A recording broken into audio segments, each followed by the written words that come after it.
ನನ್ನೆಲ್ಲ ಸ್ನೇಹಿತರೆ, ನಾನು ಮಾಡುವ ನಮಸ್ಕಾರಗಳು. ಇವತ್ತಿನ ತರಗತಿ ಇಂಟರ್ನೆಟ್ ಪರಿಚಯ ಅಂದರೆ ಇಂಟರ್ನೆಟ್ ಸಂಬಂಧಿಸಿದಂತೆ ಆ ಒಂದು ಅಂಶಗಳ ಬಗ್ಗೆ ಈ ಒಂದು ತರಗತಿಯೊಳಗೆ ಚರ್ಚೆಯನ್ನು ಮಾಡ್ತಾ ಹೋಗೋಣ. ಮೊದಲನೇದಾಗಿ ಈ ಡಬ್ಲ್ಯೂ ಒಂದು ಅಂಶದ ಬಗ್ಗೆ ಚರ್ಚೆಯನ್ನು ಮಾಡ್ತಾವೆ.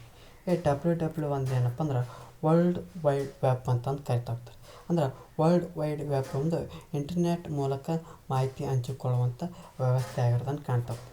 ಇದನ್ನು ಯಾರು ಅಭಿವೃದ್ಧಿ ಪಡಿಸ್ತಾರಪ್ಪ ಅಂದ್ರೆ ಟೀಮ್ ಬರ್ನರ್ಸ್-ಲೀ ಅವರು ಏನು ಮಾಡ್ತಾ ಹೋಗ್ತಾರೆ, ಅಭಿವೃದ್ಧಿಯನ್ನು ಪಡಿಸ್ತಾ ಹೋಗ್ತಾರೆ.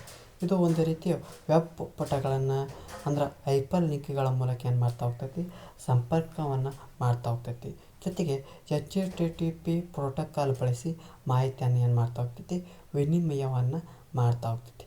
ಮುಖ್ಯವಾಗಿ ಈ ಡಬ್ಲ್ಯೂ ಯಾರು ಅಭಿವೃದ್ಧಿ ಮಾಡಿದಂಥ ಪ್ರಶ್ನೆಗಳು ಕೇಳ್ತಾ ಹೋಗ್ತಾರೆ. ಟೀಮ್ ಬರ್ನರ್ಸ್-ಲೀ ನೋಡ್ತಾ ಹೋಗ್ತೀವಿ. ಇದು ಡಬ್ಲ್ಯೂ ವಿಸ್ತರಿಸಿ ಅಂತ ಕೇಳ್ತಾ ಹೋಗ್ತಾರೆ. ವರ್ಲ್ಡ್ ವೈಡ್ ವೆಬ್ ಅಂತಂದು ಹೇಳ್ತಾ ಹೋಗಬೇಕು. ಎರಡನೇದು IP ವಿಳಾಸ ಅಂದ್ರೆ IP ಅಡ್ರೆಸ್ ಅಂತಂದು ನೋಡ್ತಾ ಹೋಗ್ತೀವಿ. ಅಂದ್ರೆ IP ಅಂದ್ರೆ ಇಂಟರ್ನೆಟ್ ಪ್ರೋಟೋಕಾಲ್ ಅಂತ ಕರಿತಾ ಹೋಗ್ತೀವಿ. ಈ IP ವಿಳಾಸವು ಇಂಟರ್ನೆಟ್ಟಿಗೆ ಸಂಪರ್ಕಗೊಂಡಿರುವಂಥ ಪ್ರತಿಯೊಂದು ಸಾಧನಕ್ಕೆ ನೀಡಲಾದಂಥ ವಿಶಿಷ್ಟವಾದಂಥ ಸಂಖ್ಯಾತ್ಮಕ ವಿಳಾಸ ಅಂತಂದು ಕರಿತಾ ಹೋಗ್ತಾರೆ.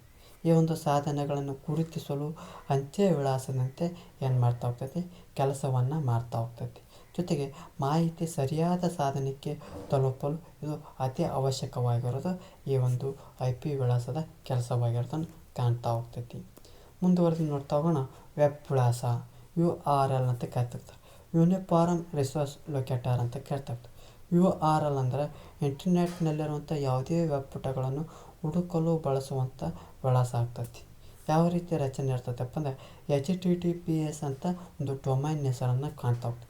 ಇದರ ಒಂದು ಉದ್ದೇಶ ಏನಪ್ಪ ಅಂದ್ರೆ ನಿರ್ದಿಷ್ಟ ಪುಟಗಳನ್ನು ತಲುಪಲು ಇದು ಏನು ಮಾಡ್ತಾ ಆಗ್ತೈತಿ, ದಾರಿಯನ್ನು ಮಾಡ್ತಾ ಹೋಗ್ತದೆ. ಉದಾಹರಣೆ, ಈ ರೀತಿಯ ಒಂದು ಹುಡುಕುವಂಥ ಪ್ರಯತ್ನವನ್ನು ಮಾಡ್ತಾ ಹೋಗ್ತೈತಿ. ನಂತರದಲ್ಲಿ ವೆಬ್ ಬ್ರೌಸರ್ಗಳನ್ನು ನೋಡ್ತಾ ಹೋಗ್ತೀವಿ.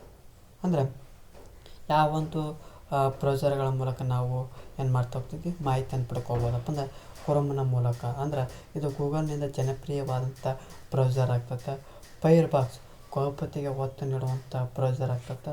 ಸಫಾರಿ ಆ್ಯಪಲ್ ಸಾಧನಗಳ ಒಂದು ಬ್ರೌಸರ್. ಅಂದರೆ ಆ್ಯಪಲ್ ಫೋನ್ಗಳು ಯಾರು ಬಳಸ್ತಾ ಹೋಗ್ತಾರೆ, ಆ ಒಂದು ಆ್ಯಪಲ್ ಸಾಧನಗಳಲ್ಲಿ ಸಫಾರಿಯ ಒಂದು ಆ್ಯಪ್ನ ಮೂಲಕ ನಾವು ಬ್ರೌಸರ್ಗಳನ್ನು ಮಾಡ್ತಾ ಹೋಗ್ಬೋದು. ಸರ್ಚ್ ಇಂಜಿನನ್ನು ನೋಡ್ತಾ ಹೋಗ್ತೀವಿ. ನಂತರದಲ್ಲಿ ಸರ್ಚ್ ಇಂಜಿನ್ ಅಂದರೆ ಏನಪ್ಪ ಅಂದರೆ ಇಂಟರ್ನೆಟ್ನಲ್ಲಿ ಮಾಹಿತಿಯನ್ನು ಹುಡುಕಲು ಬಳಸುವಂಥ ಒಂದು ಸಾಧನ ಅಥವಾ ವೆಬ್ಸೈಟ್ ಅಂತ ಕರಿತಾ ಹೋಗ್ತೀವಿ.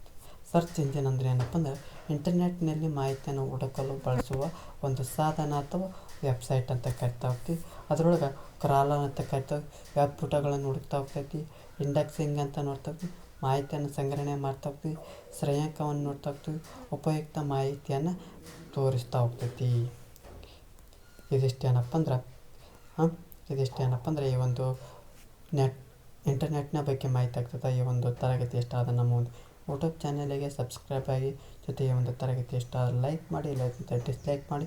ಏನಾದರೂ ದೋಷಗಳು ಮತ್ತು ನಿಮ್ಮ ಒಂದು ಅಭಿಪ್ರಾಯಗಳನ್ನು ಕಮೆಂಟ್ ಬಾಕ್ಸ್ನ ಮೂಲಕ ತಿಳಿಸಿ ಅನ್ನುತ್ತಾ ಈ ಒಂದು ತರಗತಿಯನ್ನು ಮುಗಿಸ್ತಾ ಇದ್ದೀನಿ.